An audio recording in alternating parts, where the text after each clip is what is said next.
For 7 years, a blind businessman had been dining alone, not because he wanted solitude, but because the world had quietly walked away from him. Every night, the same chair, the same table, the same silence pressing against his chest. He could hear the cutlery. He could smell the food. But what hurt the most was knowing no one was sitting across from him anymore. Alexander Rowe had once been a man everyone wanted to impress. His voice had moved markets. His signature had decided careers. People listened when he spoke. Then, 7 years ago, everything stopped. A rainy road, a sharp sound of brakes, glass breaking, darkness. When he woke up, the doctor's words were slow and careful. "I'm sorry, you won't be able to see again." In that moment, Alexander lost more than his sight. He lost control, and slowly, he lost people. At first, they stayed. Friends visited, unsure what to say. Business partners came with polite concern. His fiancée held his hand, for a while. But blindness made people uncomfortable, and silence made them restless. One by one, they disappeared. His fiancée left within months, saying she wasn't strong enough. His friends stopped calling. The board replaced him with someone younger, someone who could see the future. The irony was cruel. By the end of the first year, Alexander lived in a mansion that felt empty.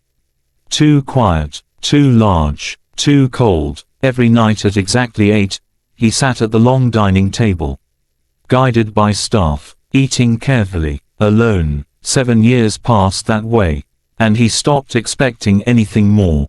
The staff changed often, except for one woman, Maria. She was the janitor. She arrived early, left late, and never complained. Life had not been kind to her. Her husband had died years ago. Her salary barely covered rent. But she worked with dignity. Every morning, her 6-year-old daughter waited quietly near the service entrance. A small girl with a red ribbon in her hair. Her name was Lily. Alexander had never seen her, but he knew her presence. Her footsteps were light, curious, unafraid. One evening, as Alexander was led to his seat, a soft voice broke the silence. "Why does he always eat alone?" Maria froze. "I'm sorry, sir," she whispered quickly. "She shouldn't be here." Alexander lifted his head. "It's all right," he said calmly. Children ask honest questions. There was something in that voice. Not fear, not pity, curiosity. For the first time in 7 years, Alexander spoke during dinner. "What's your name?" he asked gently. "Lily," she replied. "What's yours?" A small pause. "Alexander, why don't you look at people when you talk?" she asked. The room went still. Alexander didn't raise his voice. He didn't turn away. "Because I can't see them." "Oh," Lily said softly. Then she did something no adult had dared to do. She climbed onto the empty chair beside him.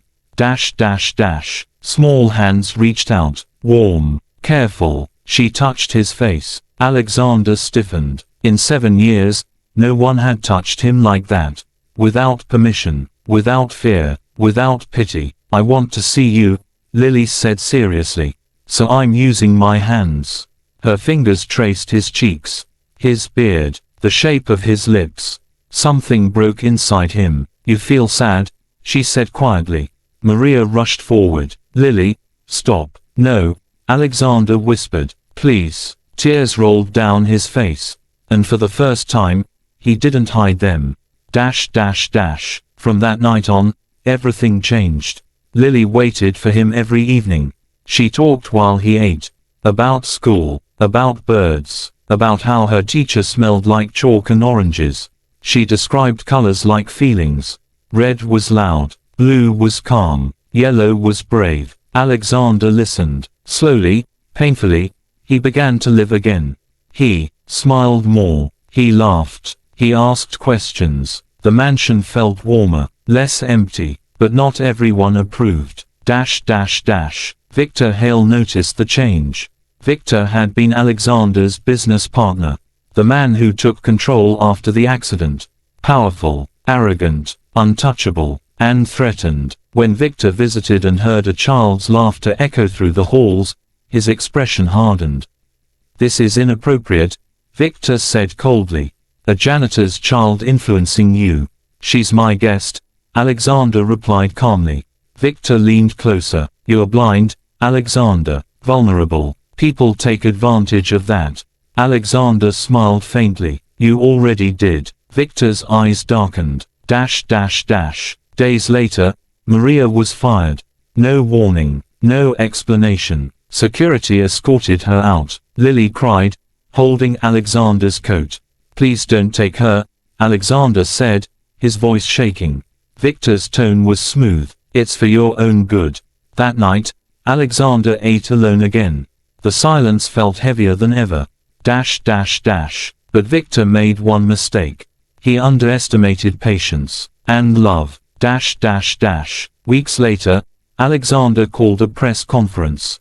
Victor laughed when he heard. "What will you do?" he mocked. "Stare at microphones." Alexander stood tall. Lily stood beside him. "I may be blind," Alexander said steadily. "But for 7 years, I saw nothing because no one dared to come close."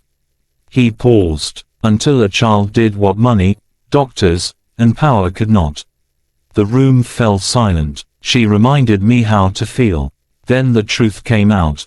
Manipulated documents, illegal decisions, hidden recordings. Victor's confidence collapsed. Within days, he was arrested. The company was returned. Maria was rehired. Lily's education was secured. But most importantly, the house changed.